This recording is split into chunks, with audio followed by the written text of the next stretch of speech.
Helmet పెట్టుకొని ఉన్నారండి, mask అయితే తీయలేదు. ఎస్ఐ గారు అక్కడ నుంచి, సుబ్బారావు ఎస్ఐ గారు ఇక్కడ నుంచి తీసుకొచ్చి ఉన్నారు నా దగ్గరికి.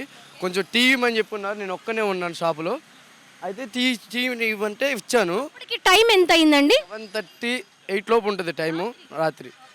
అయితే ఫస్ట్ నీళ్ళు ఇస్తే మాస్క్ తీసి ఫేస్ కడుక్కున్నారు.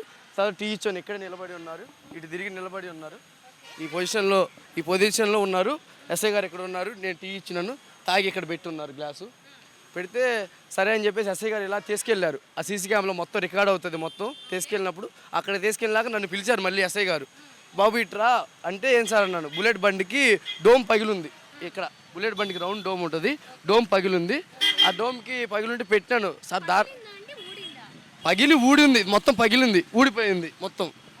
అయితే దారం తీసుకురమ్మంటే నేను పొట్టాలు కట్టే దారం ఉంది తెల్లది, అది కట్టినాను. కట్టింది కూడా ఉంటుంది, బుల్లెట్ బండికి ఉంటుంది, మొత్తం సీసీ కెమెరా రికార్డ్ అయి ఉంటుంది. తర్వాత ఉండలేదు, దారం ఉండకపోతే ఇనుప సువ్వు ఉంది నా దగ్గర, అది తీసుకొద్దామని ఇలా వచ్చినాను. పాస్టర్ గారు అక్కడ కూర్చొని ఉన్నారు, హెల్మెట్ పెట్టుకొని ఉన్నారు, మాస్క్ తీసుకున్నారు. అయితే ఎస్ఐ గారు లోపల చూద్దామని చెప్పేసి అటు వెళ్ళారు. నేను ఇక్కడికి వచ్చినాను, బండి వేసుకుని వెళ్ళారండి. ప్రవీణ్ పగడాల గారు ఇక్కడికి వచ్చారు, ఎస్ఐ గారు నేను మాట్లాడాను తీశానని అంటున్నారు.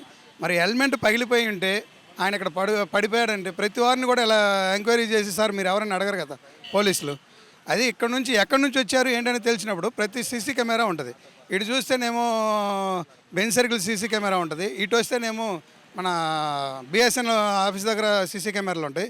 మరి ఇవన్నీ పరిశీలిస్తే ఆయన ఎలా వచ్చాడు ఏంటి అనేది తెలిసింది కదా. ఇక్కడ 7 గంటలప్పుడు చూస్తేనేమో ఈ రామరపాడు సర్కిల్లో ఖాళీ ఉండదు టీ క్యాంటీన్.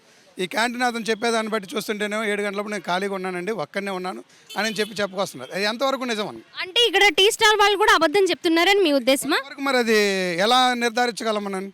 ఎంతవరకు అని ఇప్పుడు దాన్ని అలా కావాలని క్రియేట్ చేసుకొని మాట్లాడిచ్చారా, లేకపోతే యూట్యూబ్లో కూడా రన్ అవుతుంది ఆయన ఏదో కొంతమంది తాగున్నారని. ఇవన్నీ సాధారణ మనిషి కూడా తాగడం.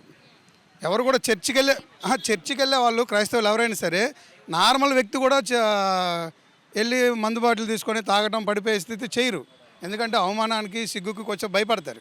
అలాంటిది ఒక పాస్టరు 2 రాష్ట్రాల్లో బాగా సువార్థికులు దైవజనులు, అది కాక అతను అలాంటి వ్యక్తి వెళ్ళి ఇలా ప్రచారం చేయడం అనేది కరెక్ట్ కాదనేది